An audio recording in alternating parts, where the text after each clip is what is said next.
दोस्तों नमस्कार। आप सब ने साक्षी मलिक के प्रकरण को देखा। किस तरीके से साक्षी मलिक ने प्रेस क्लब ऑफ इंडिया के अंदर जो प्रेस कॉन्फ्रेंस किया, उस प्रेस कॉन्फ्रेंस में उन्होंने अपने शूज को उस टेबल पर रखते हुए इस खेल से संन्यास की घोषणा कर दी। उनके आंसुओं से भरे हुए आंखों को पूरे देश ने देखा, पूरा देश उसका साक्षी बना। और इसका मुख्य जो वजह था उनके इस अश्रुपूर्ण संन्यास का, वो वजह जो WFI है, रेसलिंग फेडरेशन ऑफ इंडिया है, उसका एक चीफ है। जैसा कि आप सबको पता है कि WFI के जो चीफ थे बृजभूषण शरण सिंह, उनके ऊपर बहुत ही गंभीर आरोप थे। इन महिला पहलवानों के यौन शोषण के आरोप उन पर लगे हुए थे और मामला जो है कोर्ट में चल रहा है। उन्होंने चीफ के पद से इस्तीफा दे दिया, हट गए। फिर उसके बाद चुनाव हुआ और जब चुनाव हुआ और उसका रिजल्ट जब आया तो उस रिजल्ट में जो व्यक्ति WFI का नया हेड बना, नया चीफ बना, उसका नाम संजय सिंह है। और जैसा कि ये बताया जा रहा है, साक्षी मलिक ने खुद इस बात का जिक्र किया अपने इंटरव्यू के अंदर कि ये जो संजय सिंह है, ये बृजभूषण सिंह का बहुत खास है, उनका बहुत ही करीबी है, बिजनेस पार्टनर है, उसका राइट हैंड है। और आप सबने ये भी देखा होगा अलग अलग सोशल मीडिया प्लेटफॉर्म के ऊपर कि जीत बेशक से संजय सिंह की हुई, लेकिन बृजभूषण शरण सिंह ने बहुत सारे माला पहना, उनको लोगों ने बधाई दिया, जैसे कि वही जो हैं वो ये चुनाव दोबारा जीत गए हैं।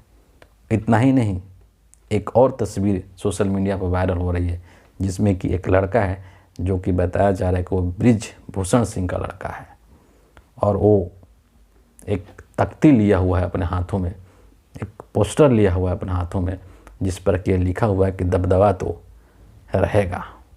मतलब कि चाहे चेयरमैन कोई भी बने, दबदबा तो बृजभूषण सिंह का रहेगा ही रहेगा। और इसी घटना से आहत होकर के जिस न्याय की उम्मीद रखा था साक्षी मलिक ने और महिला पहलवानों ने, उनको लगा कि अब वो न्याय मिलना मुश्किल है। और इसी चीज़ से दुखी होकर के, इसी बात से आहत होकर के साक्षी मलिक ने कुश्ती को अलविदा कह दिया, कुश्ती से संन्यास ले लिया। उसके बाद आज 22 दिसंबर को इनके आंदोलन से, जो महिला पहलवान का आंदोलन था, उसी आंदोलन से सक्रिय पहलवान बजरंग पूनिया वो जाते हैं प्रधानमंत्री नरेंद्र मोदी के आवास पे और वहाँ जा कर के अपना जो उनको अवार्ड मिला हुआ था पद्मश्री, उसको वापस देना चाहते हैं। लेकिन वहाँ पर उनको प्रधानमंत्री आवास के अंदर घुसने नहीं दिया जाता है। वैसी स्थिति में बजरंग पूनिया अपने पद्मश्री अवार्ड को वहीं पर फुटपाथ पर रख देते हैं। आप सोचिए कि पद्मश्री अवार्ड ये कोई मामूली अवार्ड नहीं है। भारत सरकार का ये 4th हाईएस्ट सिविलियन अवार्ड है। सबसे नंबर 1 पर आता है भारत रत्न। इसके बाद में 3 नीचे की कैटेगरी आती है जो कि पद्म के कैटेगरी में आती है, पद्म विभूषण, पद्म भूषण और तीसरा पद्मश्री होता है। इस अवार्ड को पाने के लिए लोग तरसते हैं, बहुत मेहनत करनी पड़ती है अपने फील्ड में, तब जाकर के किसी व्यक्ति को ये पुरस्कार और ये अवार्ड दिया जाता है। लेकिन सरकार की नीतियों ने, नरेंद्र मोदी ने उस व्यक्ति को कितना मजबूर किया कि वो व्यक्ति उस सम्मान को वापस करने पर मजबूर हो गया।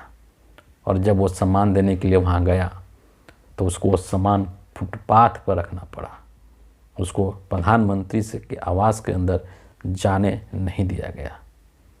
बहरहाल उसको उन्होंने वापस कर दिया और वापस करने के बाद में उन्होंने एक चिट्ठी लिखा है प्रधानमंत्री के नाम, 2-2.5 पेज की चिट्ठी है और उसमें 1-2 बातें ऐसी है जो कि मैं आपको शेयर करना चाहूँगा, आपको बताना चाहूँगा, क्योंकि ये बहुत ही महत्वपूर्ण बातें हैं। बजरंग जो पुनिया हैं वो अपनी चिट्ठी में प्रधानमंत्री को लिखते हैं और उसमें उन्होंने सारी चीज़ों का जो इनका संघर्ष रहा है पूरा, मतलब जो आंदोलन का शुरू से लेकर के और कल तक का, साक्षी मलिक के रिटायरमेंट तक का पूरा संघर्ष उन्होंने उसमें उस चिट्ठी के अंदर उन्होंने बयां किया है कि किस किस तरह से हमने लड़ाई लड़ी और हमें अंततः जो है उसमें सफलता नहीं मिली। और उसी बीच में ये लिखते हैं कि इसी बीच हमारे गृह मंत्री जी से भी हमारी मुलाकात हुई, जिसमें उन्होंने हमें आश्वासन दिया कि वे महिला पहलवानों के लिए न्याय में उनका साथ देंगे और कुश्ती फेडरेशन से बृजभूषण, उसके परिवार और उसके गुर्गों को बाहर कर देंगे। हमने उनकी बात मानकर सड़कों से अपना आंदोलन वापस कर लिया था। जैसा कि आप सबको पता है कि बृजभूषण के ऊपर कितना संगीन आरोप था कि किस तरीके से महिला पहलवानों के साथ अभद्रता का व्यवहार करता था, उनका यौन शोषण करता था। और उसी चीज़ का जिक्र यहाँ पर इन्होंने किया है कि हमें गृह मंत्री ने ये आश्वासन दिया था, लेकिन ऐसा हुआ कुछ नहीं। एक और बात जो बहुत ही महत्वपूर्ण है, उन्होंने अपने इस चिट्ठी के अंदर उस चीज़ को जिक्र किया है। वो कहते हैं कि जिन बेटियों को बेटी बचाओ बेटी पढ़ाओ की ब्रांड एम्बेसडर बनना चाहिए था, उनको इस हाल में पहुंचा दिया गया कि उनको अपने खेल से ही पीछे हटना पड़ा। हम सम्मानित पहलवान कुछ नहीं कर सके। महिला पहलवानों को अपमानित किए जाने के बाद मैं सम्मानित बनकर अपनी ज़िंदगी नहीं जी पाऊँगा। ऐसी ज़िंदगी कचोटेगी ताउम्र मुझे, इसीलिए ये सम्मान मैं आपको लौटा रहा हूँ। और लास्ट में वो जो लिखते हैं कि मुझे ईश्वर में पूरा विश्वास है कि उनके घर में देर है अंधेर नहीं, अन्याय पर एक दिन न्याय की जीत जरूर होगी। आपका बजरंग पुनिया, असम्मानित पहलवान। इस तरीके से उन्होंने चिट्ठी के अंदर अपने वेदना को, अपने दर्द को बयां किया है कि किस प्रकार से हम सम्मानित लोग हैं, हमने देश का नाम गौरव किया है, पूरे देश ने हमें इज्जत दिया है, प्यार दिया है, लेकिन इसके बावजूद हम इन महिला पहलवानों को सम्मान नहीं दिला पाए, महिला पहलवानों को इज्जत नहीं दिलवा पाए, उनको न्याय नहीं दिलवा पाए। और इसीलिए मैं ये जो अवार्ड है उसको वापस करता हूँ।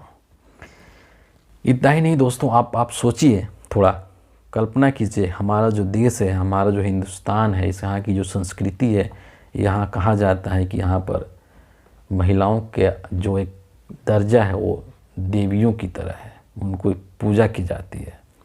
लेकिन इस देश के अंदर महिलाओं की ये दुर्गति है। और सबसे बड़ी ताज्जुब की बात ये है कि हमारे देश के प्रधानमंत्री अपने मुंह से, अपने भाषणों में, अपने हर बात में इस चीज़ का जिक्र करते हैं, महिला सम्मान, नारी सशक्तिकरण, बेटी पढ़ाओ बेटी बचाओ। लेकिन हकीकत में आज क्या हो रहा है कि नरेंद्र मोदी अपने एक सांसद के खिलाफ कार्रवाई नहीं कर पाते हैं। क्यों? क्योंकि वो उनका सांसद है, वो बीजेपी का व्यक्ति है। और इसीलिए नरेंद्र मोदी इन महिलाओं के बारे में एक शब्द नहीं बोल पाते हैं।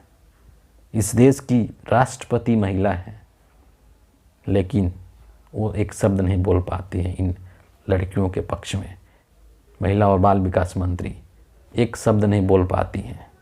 सोचिए कि क्या स्थिति है जब यही महिलाएं और यही खिलाड़ी जब अवार्ड जीत करके आते हैं, कोई मेडल लेकर के आते हैं, तो हमारे देश के प्रधानमंत्री उनको अपने घर बुलाते हैं और उनके साथ विस्तृत फ़ोटोशूट करवाते हैं, फ़ोटो खिंचवाते हैं, उसको सोशल मीडिया पर शेयर करते हैं, उसका खूब बखान करते हैं। लेकिन जब उन्हीं महिला खिलाड़ियों का शोषण हो रहा है, उनके साथ अन्याय हो रहा है, तो हमारे प्रधानमंत्री एकदम चुप्पी साध लेते हैं। इतना ही नहीं दोस्तों, आपको ये भी समझना है कि किस तरीके से देश के बड़े बड़े जो लोग हैं, चाहे वो खिलाड़ी हो, चाहे वो बॉलीवुड के नेता अभिनेता कोई भी हों, जब ये खिलाड़ी कुछ अच्छा करके लाते हैं, मेडल जीत के लाते हैं, तो ट्विटर के ऊपर, सोशल मीडिया के ऊपर कुकुरमुत्ते की तरह इनका ट्वीट आने लगता है, बधाई देने लगते हैं। लेकिन आज मैं ये चीज़ देख रहा हूँ कि कोई भी भारतीय सेलिब्रिटी एक ट्वीट तक नहीं कर रहा है इन महिला खिलाड़ियों के पक्ष में। सबकी रीढ़ की हड्डी टूट चुकी है।